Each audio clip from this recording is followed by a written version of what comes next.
Olá, bem-vindos à aula de angiotensina coronariana. Nós vamos tocar hoje em aspectos técnicos. Nosso objetivo não é clínico, né? Basicamente a ideia é proporcionar a melhor qualidade de imagem possível para melhorar a qualidade diagnóstica. O meu nome é Ilan Gottlieb, eu trabalho na Fonte Imagem e na Casa de Saúde São José, ambas no Rio de Janeiro. Vamos começar com um problema clínico, né? Vamos pegar, por exemplo, uma artéria com 2,5 milímetros de diâmetro e colocar nela estenoses teóricas de 50% e de 80%. Numa estenose de 50%, o lume mede 1,2 milímetros, numa estenose de 80%, o lume mede 0,5 milímetros. Considerando que o tamanho do detector é 0,6 milímetros, para você diferenciar os dois graus de estenose, você tem que decidir se o que você está vendo corresponde, do lumen, né, que você está vendo, corresponde a 1 ou 2 pixels. Ou seja, a diferença de 50% para 80% é 1 pixel. 1 pixel leva o paciente para o CAT ou deixa o paciente em casa. Relevante clinicamente ao extremo e do ponto de vista técnico é difícil ao extremo. Para que você consiga fazer isso da melhor forma possível, a gente precisa entender o problema técnico que a angiotensina de coronárias apresenta. E o principal é esse efeito volume parcial. Você vê no canto inferior esquerdo, você vê os objetos reais projetados na matriz, e na direita você vê a projeção em escala de cinza. Percebam como o efeito volume parcial faz uma distorção grande, tanto na anatomia quanto no tamanho dos objetos, principalmente no tamanho dos objetos, e na escala de cinza, né? Então a gente tem que tentar minimizar esse efeito volume parcial. O plano de voo de hoje é falar um pouco do modo HD e por que usar esse modo HD, por que a gente usa sequencial não retrospectivo, estratégia de aquisição e recon, vou dar algumas dicas para pacientes difíceis, dose de radiação e escolha do KV, Dual Energy Cardio, a minha experiência, vou tocar muito rapidamente nisso. Vamos começar com o modo High Definition. Tem duas resoluções do tomógrafo, né? A Through Plane, que é através do plano, que é a resolução de um slice ao próximo. Ela é ligada ao tamanho físico do detector. Os detectores comercialmente disponíveis têm 0,5 a 0,6 milímetros. A resolução in plane é a resolução entre os pixels dentro de um determinado plano. Ela é muito menos reconhecida, mas é muito importante, especialmente para angiotensina de coronárias, para ver estruturas muito pequenas. Ela é pouco falada e as pessoas não sabem muito bem como aumentá-la, né? Então eu te falar um pouco das formas que a gente tem de aumentar essa resolução in plane, essa distância entre dois pixels no mesmo plano de aquisição. A primeira forma de aumentar essa resolução in plane, talvez seja a melhor forma de aumentar essa resolução in plane, é aumentando o número de vistas numa rotação. Número de vistas é as vezes que um tomógrafo faz a leitura em uma rotação. Então ele faz a leitura no ângulo 0, faz a leitura no ângulo 0,2, faz a leitura no ângulo 0,4, faz a leitura no ângulo 0,6 e sucessivamente. No modo normal, como os tomógrafos que estão aí disponíveis, geralmente fazem 800 a 900 vistas por rotação. O modo HD proporciona 2.000 vistas por rotação. Eu acho que é um pouco mais, é 2.300 vistas por rotação, se eu não estou enganado. É praticamente 3 vezes o número de vistas normais. O preço que eu pago para isso é o sinal ruído, né? Porque tendo mais vistas, eu tenho menos tempo dos fótons acumularem no detector e fazerem um sinal alto. Porque como é que funciona isso, né? Vamos aqui para o canto inferior esquerdo. O que limita os tomógrafos normais, que não têm esse modo HD bem bom, fazerem essas vistas a mais? Afterglow é aquele flash, quando o fóton bate no detector ele faz um flash, o flash ele é digitalizado e mandado para o computador. Afterglow é a permanência desse flash mais tempo do que o devido, ou mais tempo do que a gente gostaria, né? Esse flash que permanece, ele contamina o sinal da próxima vista, isso faz artefatos. Então a gente quer, na verdade, um flash grande e rápido. Refresh rate é a facilidade ou a velocidade com que o computador consegue ler cada uma dessas vistas, que ele consegue fazer a descarga, né, dessas vistas para o computador. E a sensibilidade do detector é fundamental aqui, Porque como eu tenho mais vistas, eu tenho menos tempo acumulado para esses fótons incidirem no detector e com isso eu tenho menor flash, o flash é mais fraco. Para que não tenha um preço muito alto em termos de sinal-ruído, eu preciso de um detector muito sensível para poucos fótons fazerem um grande flash. E a GE deu um pouco de sorte nessa história, né? Porque nessa corrida pela dupla energia, a Siemens migrou para a tecnologia com duas fontes e aí faz duas aquisições em uma rotação, cada uma em uma energia. A Philips ela evoluiu esse sandwich detector, que basicamente absorve energias mais altas embaixo, mais baixas em cima.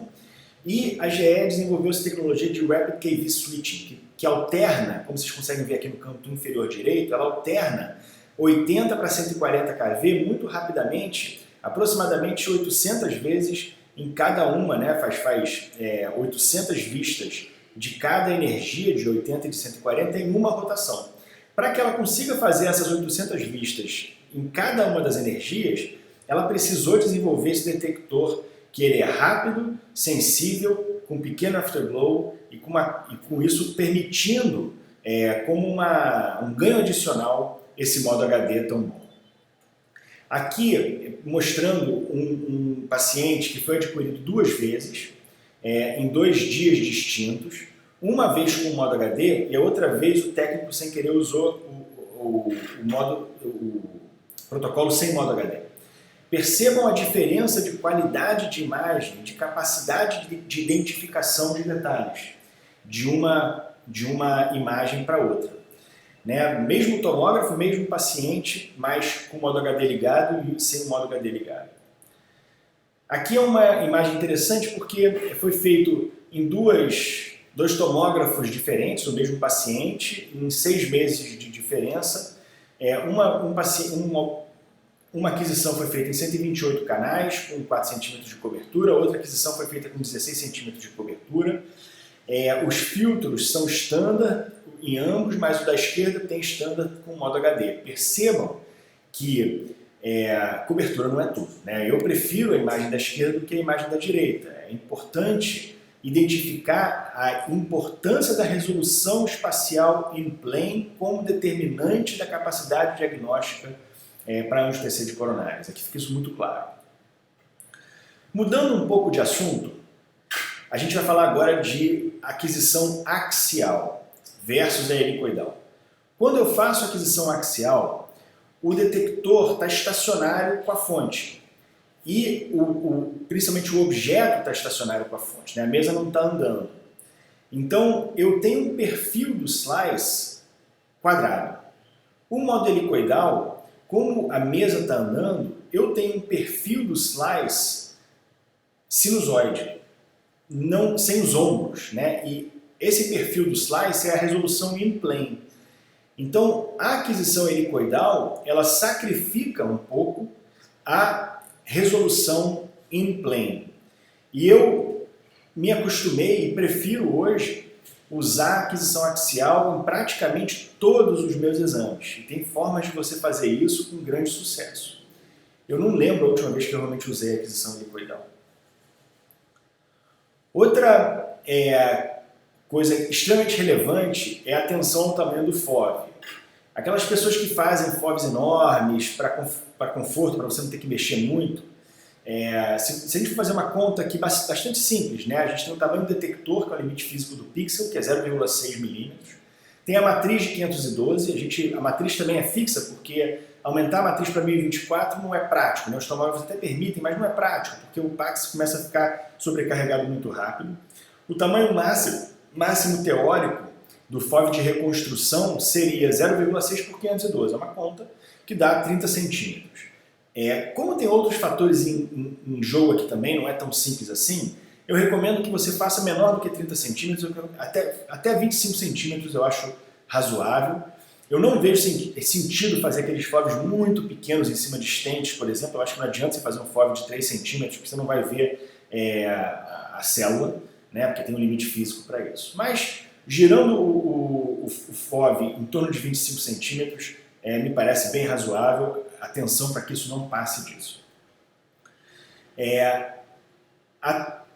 Deixa eu voltar aqui um minuto, pegando esse gancho para outras coisas sem ser coronária, que a coronária é fácil, o FOV sempre é pequeno. Mas, por exemplo, ângios que a gente faz de abdômen, às vezes as pessoas reconstruem com FOVs muito grandes, e às vezes faz FOVs grandes para crânio, para coisas que a gente tem que ver, coisas pequenas, e isso prejudica muito a qualidade de imagem. Então, atenção ao tamanho do seu FOV em qualquer anjo, né? Não só na anjo coronária. Atenção também ainda em colocar o coração no meio do gantry, né? A gente, na ressonância, é diferente. Na ressonância, a resolução que a gente tem em qualquer ponto da matriz, ela é igual. Na TC, isso não acontece. Na TC, a resolução no meio do gantry é melhor do que a resolução na periferia. Isso acontece porque a densidade de raios no meio do gantry é maior do que a densidade de raios na periferia. Então, tem que tomar cuidado na altura da mesa, né, para o coração ficar na altura do centro do gantry, e também, se possível, jogar o corpo do paciente um pouco para a direita para que o coração fique mais centralizado também no eixo XY, né? Estratégias aqui para melhorar a qualidade de imagem e para permitir a aquisição em modo axial, mesmo em pacientes desafiadores, né? Então, pacientes desafiadores que é com arritmia ou taquicárdicos, a gente coloca o padding grande. Padding é essa distância do bloco azul, do bloco vermelho, né, que é a quantidade de tempo que o tubo está ligado durante o intervalo RR. Então, se eu coloco a fase de aquisição em 80% e um padding de 300, eu centralizo em 80 e começo a aquisição em menos 300 e vou até mais 300. Eu faço a fase de aquisição tardia, tipo 80, quando tem extrasístoles com tempo de acoplamento curto e longos períodos de diástole depois, né, de quiescência depois. Eu não quero fazer uma fase de aquisição muito precoce, porque corre o risco dele não reconhecer essa extrasístole e fazer só a aquisição na extrasístole e não aproveitar esse período de diástole depois da extrasístole, que vocês estão vendo com o QRS alargado no nível superior. Aqui no nível inferior, é um paciente com fibrilação atrial e a estratégia que eu faço geralmente é aumentar o padding para 300, que é o máximo 300, e faço a fase de aquisição de 50%. Eu centralizo na metade do RR médio e ele vai adquirir em determinadas, idealmente durante todo o RR, eu depois faço reconstruções em snapshot freeze, que não é o objetivo da aula aqui, mas eu faço reconstruções em snapshot freeze em diástole e sístole. Às vezes você nem precisa usar o snapshot freeze, porque o snapshot freeze tem por si só artefatos, então se puder não usar é melhor, mas ele é bem útil em determinados momentos. Falando um pouquinho sobre voltagem e amperagem. Então, a voltagem determina a energia, ou a penetrância do feixe. Ela está relacionada de forma exponencial à dose de radiação, enquanto a amperagem determina a densidade do feixe de fótons e está relacionada de forma linear à dose de radiação. O laser é um exemplo de uma luz com muita voltagem e pouca amperagem. Ele é muito penetrante, ele vai muito longe, mas a densidade de fótons é pequena. Já uma lâmpada, uma lanterna LED, por exemplo, é o exemplo de uma luz com uma amperagem muito alta, mas a voltagem, a penetrância não é tão alta, ela é curta, ela termina curto, mas ela é bastante ampla. Ambas, tanto a voltagem quanto a amperagem, melhoram o sinal ruído do paciente. As vantagens de fazer a aquisição com voltagens mais baixas é que quanto mais baixa a voltagem, mais próximo do keV do iodo você fica. O keV do iodo é aproximadamente 40 keV, né? Acho que é 43 keV. Então, se você faz uma aquisição com voltagem mais baixa, a densidade da coluna de contraste fica mais alta, porque o iodo absorve mais o raio. Esse exemplo aqui de 80 kV, eu botei aqui como uma coisa que eu fiz uma vez, mas nunca mais faço, porque o exame ficou ótimo, mas eu não fico honestamente perseguindo doses submilisievert. Tem gente que faz, eu acho absolutamente lícito e legal, mas eu acho que o que eu faço com uma dose de 2 a 3 milisievert está mais do que suficiente em termos de dose de radiação, existem muitos artefatos e problemas com KVs mais baixos, né? O KV mais baixo, ele tem mais blooming de cálcio, ele tem mais blooming da malha do stent. Então, 80% das vezes eu uso 120 kV mesmo e 15% das vezes 100 kV, geralmente são pacientes menores com menos cálcio. 5% das vezes com 140 kV, são pacientes geralmente maiores que eu preciso de mais penetrância, né, gordos. Eu não gasto muita energia, honestamente, ajustando o MA, a dose usual de radiação é de 3 a 4 millisieverts, com DLP de 250 para o protocolo que eu uso, com 80 milissegundos de padding e aquisição axial, ou seja, realmente você poderia fazer, mas eu não acho que isso seja muito... Às vezes, aquele milisievert a mais que você está economizando, ele vai fazer falta na hora de você pegar um caso desafiador e você pode perder um diagnóstico por uma besteira. Falar um pouco de DSI em cardio, né? O DSI, que é o modo Dual Energy, não tem modo HD, porque o modo HD já foi usado para fazer uma reconstrução em 80 kV e uma reconstrução KV, né? E uma reconstrução uma reconstrução em 80 kVp e uma reconstrução em 140 kVp. Então eu perco o modo HD. Tem muitos artefatos desse modo Dual Energy e ele não exclui o cálcio com muita acurácia. E nos pacientes que eu preciso usar pouco contraste, com acesso ruim, eu prefiro geralmente baixar o KVp e usar a aquisição usual do que usar o modo DSI. Então, basicamente, eu não uso o modo DSI em cardio. Tem gente que faz estresse em cardio que talvez valesse a pena fazer esse modo DSI. Eu não faço e, enfim, não é uma coisa que eu uso muito. Eu uso para outras aplicações em vascular geral, especialmente TEP, venosas abdominais. Eu realmente uso bastante o DSI, mas em cardio não uso. Então, algumas conclusões, né? Primeiro, trash in, trash out. Atenção à técnica é fundamental no exame de detalhes. Se você coloca uma qualidade de imagem ruim, não interessa quantos casos você já leu, não interessa se você já tem 20 anos de experiência, você vai errar o diagnóstico porque a imagem não permite análise.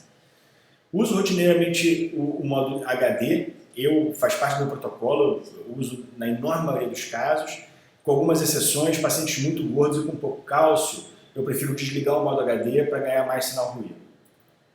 Eu não lembro a última vez que eu usei aquisição helicoidal, honestamente, eu raramente uso isso. Muita atenção às pequenas coisas no dia a dia do exame. Então, a altura da mesa, centralização do paciente, tem que perguntar se o isordil está dissolvido, a gente está vendo coisas muito pequenas, né? Então é importante a dilatação coronariana. Frequência cardíaca, o controle dela é fundamental. O planejamento da aquisição baseado nas extrasístoles é importante, então você já tem a leitura das extrasístoles nas apneias anteriores, tanto no topograma quanto no score de cálcio. A apneia do score de cálcio me ajuda muito no planejamento da angio-TC. E eu sempre oriento o paciente a não fazer valsalva, né? Porque valsalva diminui o fluxo de contraste para dentro do coração e isso deixa o exame mais lavado. A dose máxima de um exame step and shoot do protocolo que eu uso, 120 kV com PEG de 80 milissegundos, é mais ou menos 3,4 millisieverts. Eu realmente recomendo não perder diagnósticos para economizar um milisievert. Às vezes, você consegue fazer em 80% dos casos, você consegue baixar o MA para deixar o exame um pouquinho mais ruidoso e menos dose, mas em 20% dos casos vai ter uma coisa desafiadora, que você vai precisar de um filtro mais duro, o ruído vai te dificultar a análise de determinada placa, então eu acho que você não deve perder diagnósticos para economizar uma coisa tão pequena. Irrelevante do ponto de vista clínico, né? Irrelevante. Um trabalho que recentemente foi publicado da competência de angio-TC para você aprender angio-TC de coronárias, precisa de 750 exames lidos e 400 alterados, ou seja, isso foi publicado agora em 2021, ou seja, nada substitui, obviamente, a experiência. É importantíssimo, eu acho, na minha opinião, aprender a fazer aquisição. Então, os médicos deveriam se não 100% dos casos, mas deveriam saber como fazer um exame na máquina, né? Não deveria deixar isso delegado exclusivamente ao técnico. Com isso, eu queria agradecer muito a atenção de todos e desejar a todos muita saúde e até a próxima.